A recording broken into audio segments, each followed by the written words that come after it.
And then they go into the room and they realize it's an ambush. The antagonists knew they were coming. So how on earth do you write combat and make it seem like I didn't just throw a bunch of verbs at a page? Sup peoples, and welcome back to another video. If you're anything like me, combat is an integral part of your stories. And you're excited for it too.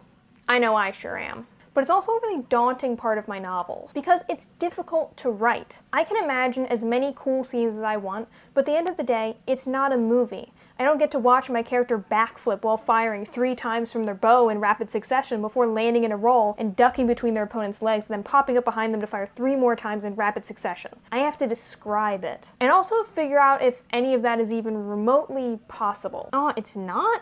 Okay, well I guess my world is getting some new rules. But none of us are here to talk about boring old reality. So let's dive into that good old fantastical combat. Though this video can be applied to contemporary sci-fi or any genre. The first thing I try to decide when going into a combat scene is my intention with that scene. What are you trying to accomplish? What is its purpose in the story, beyond just looking cool and make your characters seem kick butt? Or making them seem like the type to get their butts kicked, depending on what you're going for. But that's exactly kind of the point. Your intention with a scene is super important to how you plan it out and what kind of energy you want it to have. For example, in my comic Project Punk, the first scene of actual combat that I have is between 2 sets of antagonists in my story. My primary antagonists in the story were made to look intentionally sort of plain, and I often don't show them in action to the readers, instead preferring to showcase the aftermath of whatever they'd already done. So the first time the readers actually get to see them in action, I was very intentional about my, well, intention.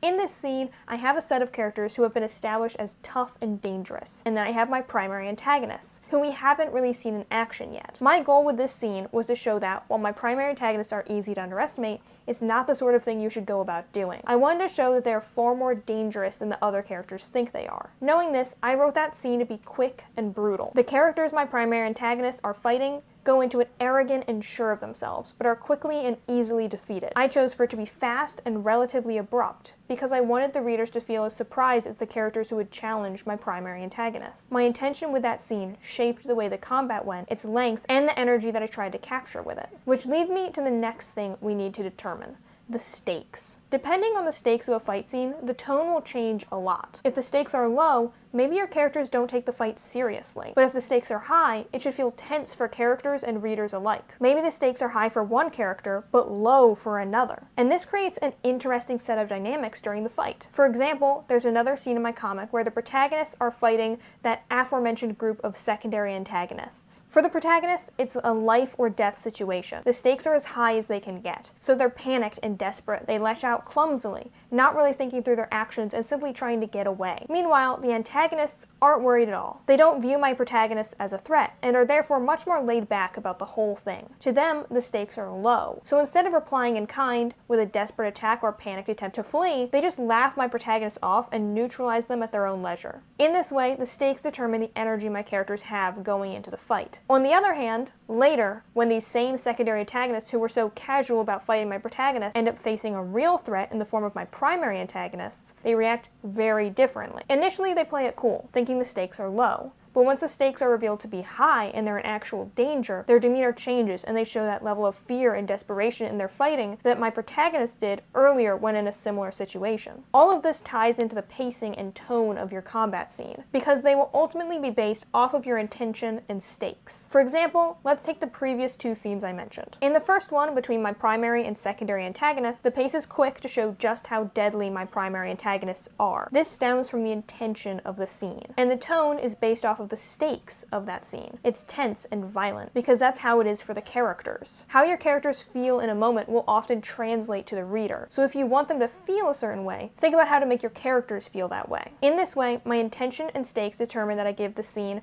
swift pacing and a brutal tone. In the second scene I mentioned, the one between my secondary antagonists and protagonists, the pace is slower to show how unbothered my secondary antagonists are by my protagonist's efforts. They're playing with their food, so to speak. The tone is meant to be desperate, desperate and a bit sad because the protagonist's efforts are futile and they know that. They can feel that they're not going to win, but they have to try anyway. And that's a heavy weight for a character or a scene to carry. And hopefully that same weight will translate to the reader. With this goal in mind, my intention and stakes determined a leisurely pace and despairing tone. Now, how do you create tone? Knowing what you want a scene to feel like doesn't automatically mean you know how to capture that emotion. So now that you know what tone you're going for, how do you capture it in your scene? Embrace the senses and emotions. If you want it to feel gritty, lean into what it feels like to get knocked down. The ringing in your character's ears after the blow lands, the taste of blood in their mouth, the hard asphalt beneath their hands as they push themselves back up again. Think about not just what your character sees, but what they touch, hear, smell, and taste. Play around with sentence length and structure, your choice of wording and imagery until it evokes the feeling you want it to. Now that we know what our scene is supposed to feel like, we need to figure out the content to fill it. If you have a character with a sword, fighting a character who uses magic,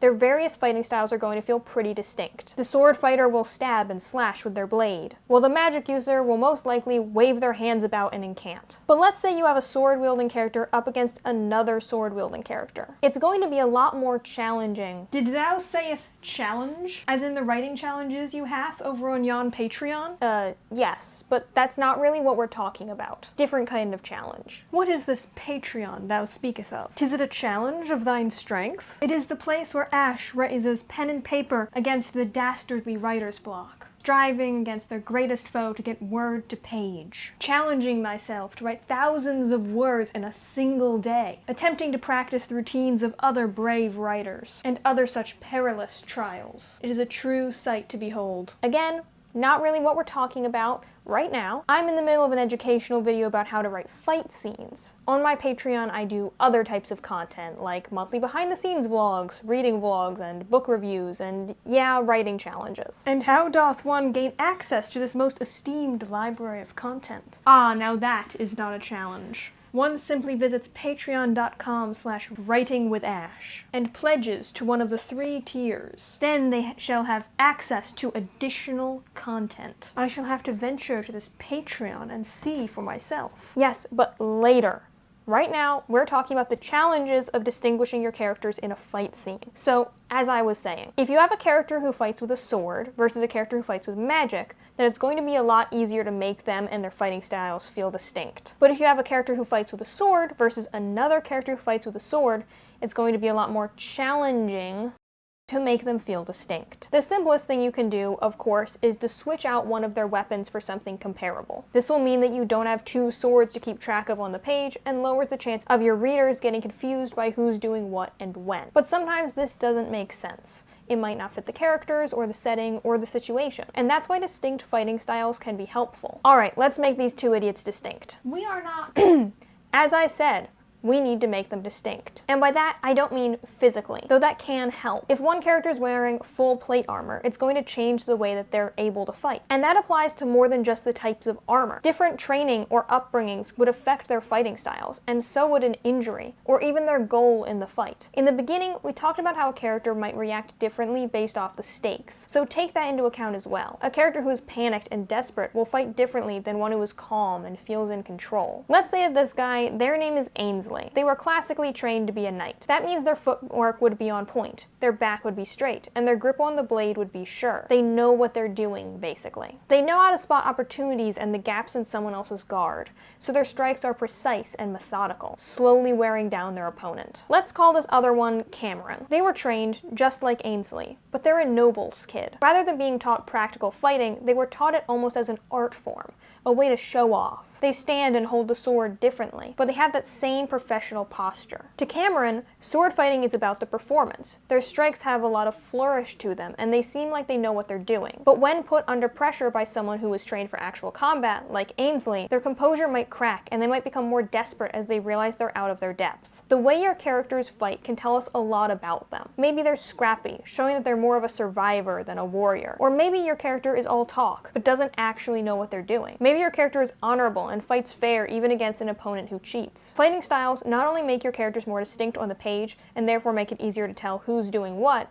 it also just makes a combat scene more interesting. It gives you more opportunity to show off your characterization and gives us a better insight into the characters. Because fights are more than physical. It's not just about what's going on in front of us. It's also about what's going on in your characters' heads. A character's moves can be as cool as you want, but if there aren't good stakes and emotions, then I'm just not really going to care. And a big part of how you communicate that emotion and the characterization that goes along with it is through the other side of the combat, the side we don't see, the side happening up here. For an example, let's use the scene from Dune in which Paul fights Jamis. Obviously, spoilers for Dune.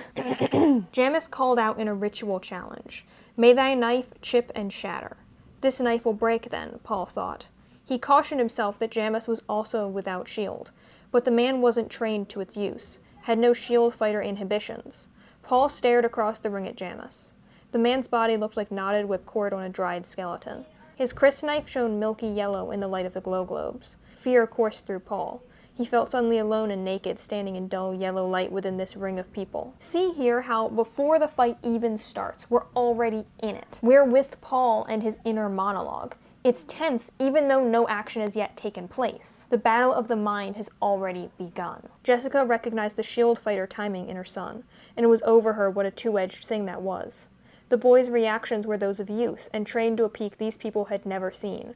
But the attack was trained, too, and conditioned by the necessities of penetrating a shield barrier. A shield would repel too fast a blow, admit only the slowly deceptive counter. It needed control and trickery to get through a shield. Does Paul see it? She asked herself. He must. Again Jamis attacked, ink-dark eyes glaring, his body a yellow blur under the glow globes. Paul's fighting style is at play here, showing us his past and the difference between his and Jamis's lives. Jessica saw a thing she hoped Jamis did not see. Paul's defensive reactions were blindingly fast, but they moved each time at the precisely correct angle they would take if a shield were helping deflect part of Jamis's blow. Now the two figures on the rock floor circled each other. Jamis with knife hand held far forward and tipped up slightly. Paul crouched with knife held low. The fighting styles are still on full display here. We learn the way that Paul and Jamis hold their knives, the little things about the way that each of them fight that might give the other the edge or be their own downfall. The key is to keep the fight moving, even as you describe the internal thoughts and feelings of the characters, and the reactions of those around them. You don't want the fight to feel like it's suddenly coming to a standstill, but you also don't want it to feel like action without anything else. It's all about striking that careful balance of what's happening to the body and what's happening in the mind, making sure it all flows cohesively and feels like it's happening at the same time to the reader. And once the fight has been finished, what are its effects? Not just on the story, but on the characters. The same way that the fight has a physical and mental side to it, so does its effect on the story. Think of the plot as the physical. What does the damage done by the fight change in the plot? Then think of the characters as the mental side of it. How do their actions here and the results of them change them? When I watched Fiona and Cake, I was thinking about this after one of the scenes. In it, Fiona is excited to be a warrior and a hero. She charges into battle and defeats a number of seemingly evil foes. However, after the fight, she discovered that they were not bad people, but had actually been afflicted with a curse. Afterwards, she feels horrible, questioning why she'd wanted to be a warrior in the first place, and feeling like a fool for charging in blindly. It shows the mental effects of the fight just as much as the physical and plot-based ones. And all of this together will make a fight scene that your readers feel just as much as your characters do. Thank you so much for watching. I hope that this video helped you out. If you're interested in that comic book I mentioned, Project Punk, I'm currently trying to get it illustrated and published. As I'm self-funding the illustration process, your support could make a huge difference. I'll put a link to my Ko-fi down in the description, and joining my Patreon is a huge help too. Thanks again. I'll see you on the next page. Till then.